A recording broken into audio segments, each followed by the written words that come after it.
We return once more to the year 2000, where a younger, wide-eyed Aiden finds herself falling completely, hopelessly in love with the handsome and athletic Dayoung. She gathers her courage and offers him a gift, along with a heartfelt confession: she likes him. Dayoung listens kindly, then gently declines both the gift and her feelings. He tells her he can't date right now, basketball is his priority. Crushed but determined, Aiden promises to support him from afar. But that vow is tested sooner than she expects. One day, hoping to catch a glimpse of him practicing. Instead, she finds Dayoung laughing and casually teaching the new girl how to shoot baskets. Fuming with jealousy, Aiden storms out and marches straight to Dajeung's classroom. She drags her out into the hallway, fully intending to pick a fight and bring backup. But Dajeung isn't the type to back down. In mere minutes, Aiden and both of her friends are on the receiving end of a swift, humiliating whooping from the transfer student they'd underestimated. Later, Dajeung happens to see Aiden in a very different situation. This time, she's the one being bullied. A group of actual tough girls has cornered her, and it's clear things could get ugly fast. Without hesitating, Dajeung throws her backpack straight at them and barrels in to rescue Aiden. The two of them take off running, dodging shouts behind them until they finally make it to safety, breathless and accelerated. That's when Dajeung realizes she left her backpack behind. She wails, "My mom's gonna kill me." But the absurdity of it all makes them laugh, and in that moment, something shifts. Their bond is sealed, forged in chaos, and they become friends, true friends. Over these scenes, Aiden narrates, "All women also have their first love. He chose basketball over me. I even loved his passion for his dream. But before I knew it, my rival became a dear friend. That friendship is there, solid and unwavering, when Dayoung walks out in the middle of his big game." Aiden watches as he runs to Dajeung, his voice shaking as he promises to be there for her and their unborn baby. "And that's how my first love ended," Aiden finishes quietly. 11 years later, Aiden is back in Korea after a long stay in New York. She attends their high school reunion, excited to reconnect. When she sees Dajeung, she smiles. She's still just as beautiful as ever. But most of the women in the room, including Aiden, are more curious about something else. How has Dayoung turned out? As the door opens and he steps into the restaurant, set to the dramatic theme from Descended from the Sun, the entire room turns in anticipation.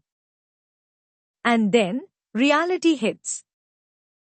The man walking toward them is not the heartthrob they remember. He's unshaven, tired, and thoroughly, undeniably dad-like. The air goes out of the room. Aiden spends the evening getting drunker and drunker, barely touching her food, her eyes narrowed at Dayoung. Finally, she mutters bitterly into her drink, "You insulted my memories." In the present, Dayoung is walking through the school hallways when he overhears Jasik joking crudely that Shia will end up just like her mother. Fury flares in Dayoung, and he begins to move toward him, ready to make good on the punch he'd been holding back. But he doesn't get the chance. Jiho steps in first, throwing the first punch squarely at Jasik. For a moment, he holds his own, surprising everyone. But it doesn't last. Jasik recovers quickly and knocks Jiho to the floor. In a flash of escalating violence, he grabs a nearby broom, snaps it in half, and raises the jagged handle to strike. Dayoung steps in just in time. He grabs Jasik's wrist mid-swing and squeezes, hard, forcing him to loosen his grip. Jiho seizes the opportunity. He scrambles to his feet and tackles Jasak to the ground. Before things can spiral any further, a teacher storms in and breaks up the fight. He drags both boys to the office. Once there, Jasak looks noticeably less confident when the teacher mentions calling their parents. He immediately protests, claiming that Jiho jumped him for no reason. The teacher turns to Jiho and asks him why he fought. All Jiho says is, "He told me not to put up with it." Ilkwon takes over the disciplinary process.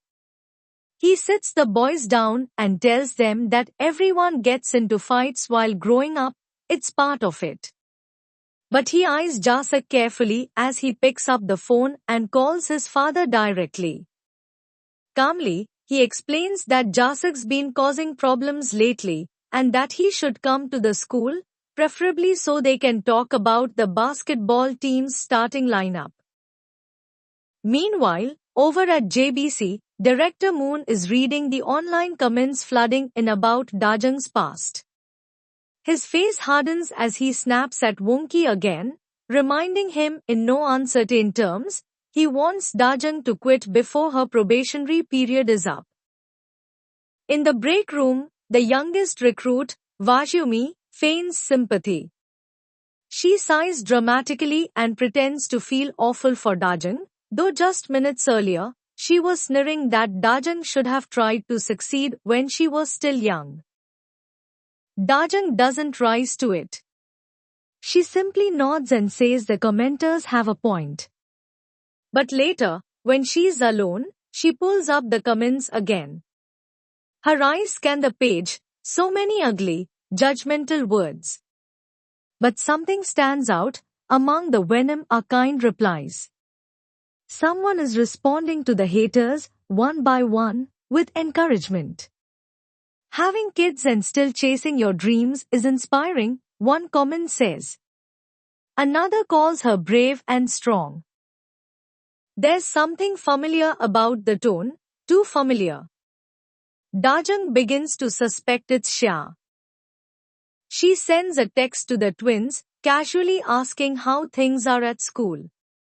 The gossip is everywhere, whispers in the halls, side glances, but both kids reply the same way, everything's fine. Dajang stares at the screen, her fingers still. She knows they're lying. Xia waits for Jasak in the stairwell, her expression unreadable. When he arrives, she steps into his path and tells him coolly that she's going to ignore what he said about her, but not what he said about her mom. Without another word, she hauls back and punches him hard in the stomach. He doubles over, gasping, and she leans in close, voice low and firm, if he ever lays a finger on Shivu again, there will be real trouble. Back in class, Daeyoung sits quietly, stealing glances at Jiho. His mind turns over what he just witnessed. Jiho isn't the quiet little boy who once trailed after Xia, he's growing up, and Daeyoung can see it now. He walks over and discreetly hands Jiho an ice pack for his bruised face. Xia notices and, without saying anything aloud, pulls out her phone. She texts Jiho, "Come to the convenience store after school. I'm working." Meanwhile, at JBC, Wonki gathers the 4 new recruits and announces that there will be a company dinner that evening. He makes a point to look at Dajang and says plainly, "Don't miss it." When they arrive at the dinner, the recruits quickly learn that the star baseball player who accidentally doused Dajang on air, Jihoon, is also there. The team's manager grins and explains they plan to film Dajang throwing water on Jihoon in revenge, like some kind of light-hearted stunt. Dajang looks visibly uncomfortable. Director Moon urges her to go along with it, and even Jihoon mutters under his breath for her to just get it over with. Everyone's watching.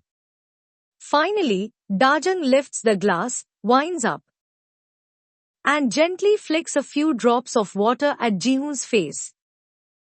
She handles it with poise, and even the staff seem to take note, classy under pressure. The whole stunt was the idea of the team manager, who admits to Director Moon that complaints have been piling up about the incident. Director Moon brushes it off, saying it's a chance for Dajang to earn back goodwill after all the gossip about her age and status as a mother. Jihoon watches quietly, noticing the way Dajang shifts uncomfortably in her seat. Then, in front of everyone, Director Moon asks for an exclusive interview with Jihoon. He turns to Dajang, but instead of giving her the opportunity, he abruptly calls over Vyumi and instructs her to take Dajang's seat. Dajang is dismissed, just like that. Moon starts bragging about Vyumi, calling her their top recruit. Vyumi plays along easily, leaning into her flirtatious charm as she cozies up to the manager. Director Moon seals it, all future interviews with Jihoon will be hers. But Jihoon isn't having it. As Director Moon smiles smugly and begins praising Vyumi, Jihoon calmly interrupts, insisting that he wants Dajang to conduct the interview. The room goes still. Director Moon tries to argue, saying it'll look better to have a pretty young reporter on screen rather than an old mom, but Jihoon shrugs and replies matter-of-factly, I'm getting older too. Caught off guard and with the team manager nodding in agreement, Director Moon has no choice but to backpedal. Begrudgingly, he agrees, Dajang will do the exclusive interview. Elsewhere, Daeyoung and Shivu are out playing basketball, the ball bouncing between them in rhythmic familiarity. But Daeyoung can see that Shivu isn't entirely present, he's distracted, burdened. The gossip about Dajang is clearly weighing on him. Daeyoung, gentle but firm, suggests that Shivu call his mom, just to check in. When Shivu immediately cringes at the idea, Daeyoung snaps, parents love that kind of thing from their kids. Shivu rolls his eyes and sulks all the way home, but in the end, he does take Daeyoung's advice. Dajang is just ending the call when she turns and sees Jihoon standing nearby. He offers a not-so-sincere apology for eavesdropping, but his smirk softens when she thanks him for calling himself old to help her save face earlier. Still, she draws a clear boundary, thanks, but I'll help myself from now on. Meanwhile, Jiho shows up at the convenience store after school, just like Xia asked. She scowls and tells him not to get into fights for her again. He just grins, clearly unfazed, and watches her as she gently patches up his face. As she works, Jiho thinks back to the day their friendship began. He'd been teased on the playground for not having a dad, and it was Xia who stepped in. She'd stood up to the bullies, taken down the ringleader, and made him cry. He's never forgotten that. Noticing she hasn't eaten, Jiho quietly decides to buy her a boxed meal. Just then, Daeyoung walks into the store. He sees Xia working and immediately launches into internal debate. Should he give her a fatherly lecture about whether students should be working part-time jobs? But he stops himself. He's supposed to be her friend now. Instead, he asks gently if she needs money. Xia bristles and snaps, I'm not in trouble. While browsing, Daeyoung spots Jiho picking out a box meal. He offers to buy it for him, but Jiho quickly declines, it's not for himself, he's buying it for Xia. Daeyoung doesn't get the hint. He buys the meal anyway and leaves it on the counter for Xia, accidentally upstaging Jiho's sweet, silent gesture. As the night winds down, not everyone is enjoying it. At home, Jasag is facing the consequences of his actions. His father, angry and unyielding, slaps him across the face for tarnishing the family name. Coldly, he warns him, "Do it again, and you're off the basketball team." Jasag lowers his eyes. The sting on his face isn't just from the slap, it's from the shame. Vyumi and Jayang aren't enjoying the company dinner quite as much anymore. What began as an opportunity has turned into a chore, and now they're stuck pandering to the bosses, laughing at jokes that aren't funny and pouring drinks they don't want to serve. Jihu notices their tight expressions from across the room and starts to rise from his seat to go rescue them. But Dajang gets there first. She slides in with a bright smile and starts mixing drinks like a seasoned pro, shifting the attention away from the other women. Her effortless timing gives Vyumi and Jayang the perfect window to slip away. Jihu watches her work the room with quiet admiration. She hasn't just diffused the tension, she's tilted the whole situation in her favor. By the end of the night, the mood has shifted entirely. Director Moon, once cold and dismissive, is now leaning out the window of his taxi, bellowing into the night, "I love you," at Dajang.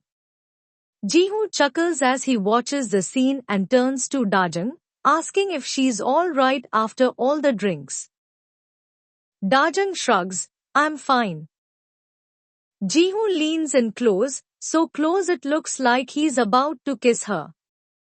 There's a moment of breathless tension, but then he casually reaches out and whips off the restaurant apron she's still wearing. It was just that.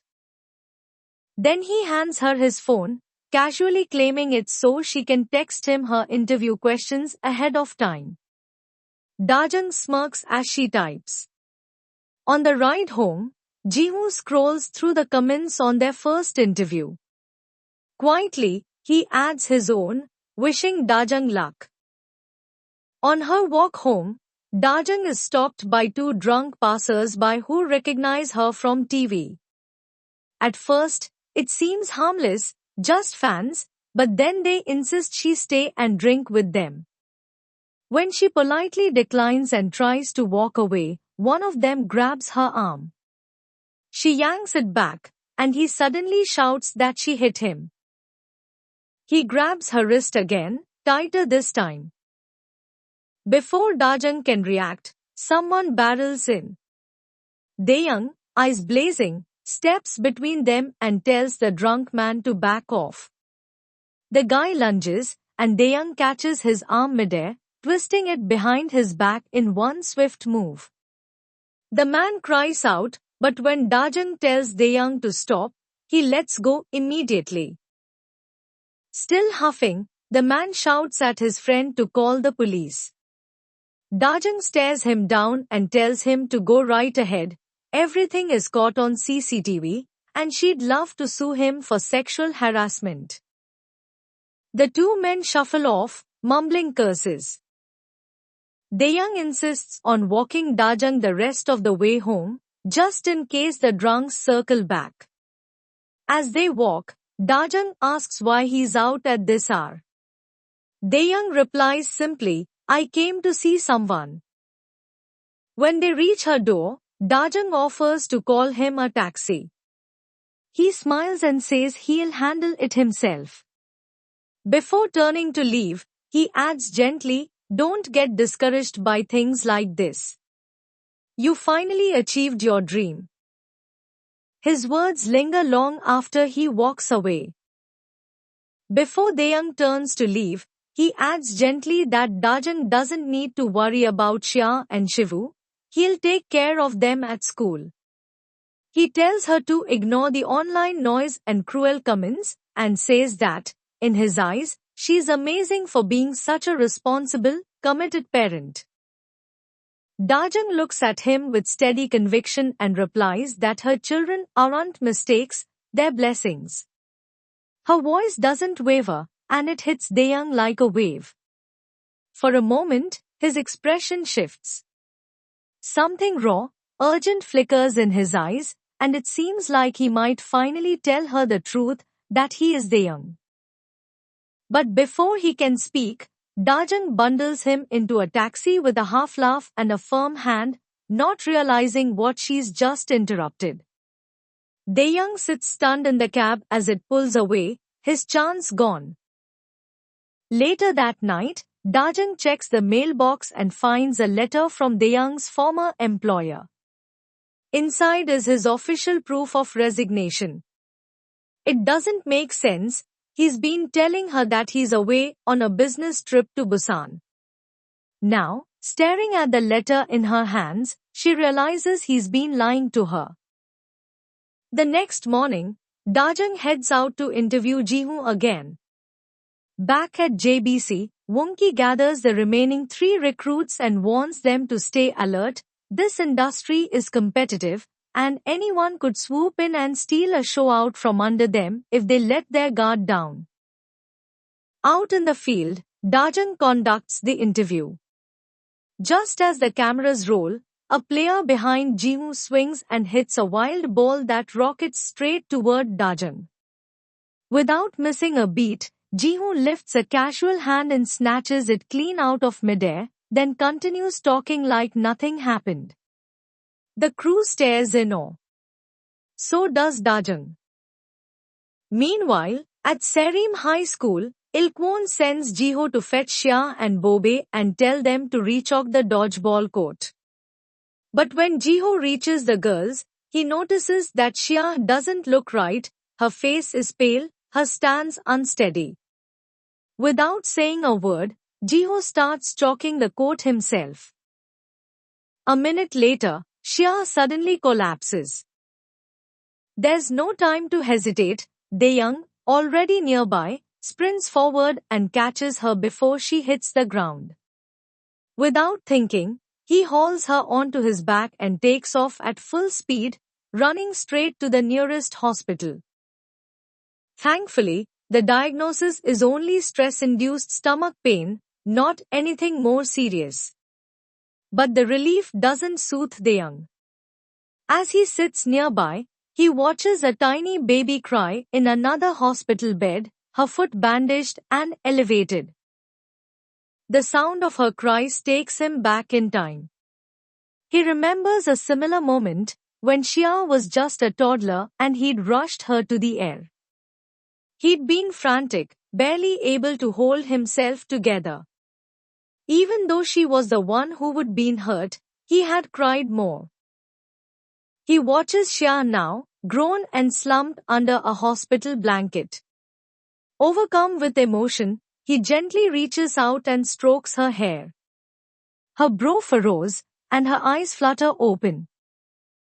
She glares at him. Still half asleep, she snaps, "Did you touch me?"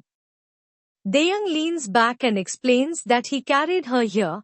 He was the one who got her to the hospital. She doesn't care. "Don't touch me," she mutters, indignant. Trying not to smile, Daeyoung wags his finger at her like a scolding parent.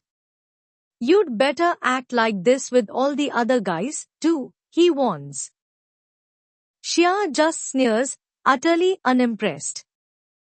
Meanwhile, Jihoo texts Xia, letting her know that he's covering her shift at the convenience store. When Jasuk suddenly walks in, the surprise is mutual. It's hard to tell who's more caught off guard. Jasuk quickly denies he was looking for Xia, but it's clear to anyone watching that this bad boy has a soft spot for the tough girl.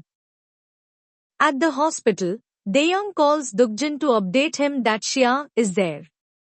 The moment Dukjin hears teacher Ok's voice bustling in the background, he rushes over without hesitation. Once at Xia's bedside, he fusses over her with all the exaggerated care he can muster, until he realizes teacher OK isn't around to witness his efforts. Suddenly, Aiden pushes Dukjin aside and takes over, fussing over Xia with a surprisingly tender concern, but she seems even more worried about Daeyoung, who would carry Xia in. When Dajang arrives, she's upset with Xia for not telling her she was feeling unwell. Xia brushes it off, saying she's fine and that Dajang has too much on her plate. Xia tells Dayang to leave now that her mother is there, but Aiden argues he should stay since he carried her. Dajang thanks Dayang and jokes that maybe she and Dukjin will become in-laws someday, and Aiden literally spits out her juice in shock, right into Dukjin's face, just as teacher OK walks back into the room. Poor Dukjin runs off, tears in his eyes, muttering that teacher OK saw him like that. Later, Dajang goes to pay the hospital bill, but the receptionist tells her it's already been taken care of. She gets a text from Ilkwon, confessing he paid it, which makes Dajang visibly uncomfortable. She decides to call Dayang. He repeats his usual excuse that he's still in Busan on business. Dajang presses him about Xia being sick, but Dayang sounds unconcerned, saying Xia will be fine once she gets some rest. Frustrated, Dajang complains that he's never been around when his family really needed him. Dayang fires back, angry, "Is that really what you think of me?" Dajang stands her ground and replies firmly, "From now on, we don't need you anymore." Later, Jiho visits Xia. She thanks him quietly for covering her shift. He asks what's weighing on her, but she brushes it off, insisting she's not stressed. Jiho's gentle, "You always handle things on your own. Even if I can't fix them, I can at least listen, if you want to talk." Xia hesitates, then confesses, "I thought mom finally reached her dreams, but because she's married with kids, it feels like she's still trapped. She made a mistake marrying dad." Jiho raises an eyebrow. "Then why are you only angry at your dad?" "Because he's never there when we need him. Like today." Unnoticed, Dayang overhears this and quietly slips away. Xia's voice cracks as she adds, "When mom and dad fight, I blame myself for even being born. Now, with the divorce, it's even worse." Downstairs, Dajang confides in Aiden. Dayang lied about where he was. He's actually quit his job. Aiden looks shocked. "Dayang? He's never lied before." Dajang shakes her head. "Lately, it's all lies, about his job, his feelings, everything." Meanwhile, Dayang wanders the empty streets, weighed down by the repeated words echoing in his mind, that he's never been there for his family. His phone buzzes. A text from Dajang reminds him their final court date is coming up. He lowers his head, releasing a long, heavy sigh. On the day of the court hearing, the judge is ready to proceed, but Dayang is nowhere to be seen. Dajang swallows her disappointment, her eyes flickering toward the door. Suddenly, the courtroom doors swing open. Dayang strides in confidently, still carrying the youthful spirit that defined him years ago. Locking eyes with Dajang, he announces with steady resolve, "I'm here." Hong Dayang. Additional scene. When Jasak and Jiho were caught fighting, Jiho's only defense was a simple phrase. "He told me not to put up with it." In that moment, Jiho's mind flashed back to the day Xia had stood up for him against the bullies, the day Dayang showed up at the playground. We see them together, Dayang taking Jiho, Xia, and Shivu to the zoo. Xia promises Jiho she won't let anyone bully him again. Jiho hesitates, saying, "Violence isn't the answer." Xia shrugs with a sly smile. "My dad told me not to put up with it." Dayang kneels down to Jiho's level and clarifies gently, "Jihoya, violence isn't the right way.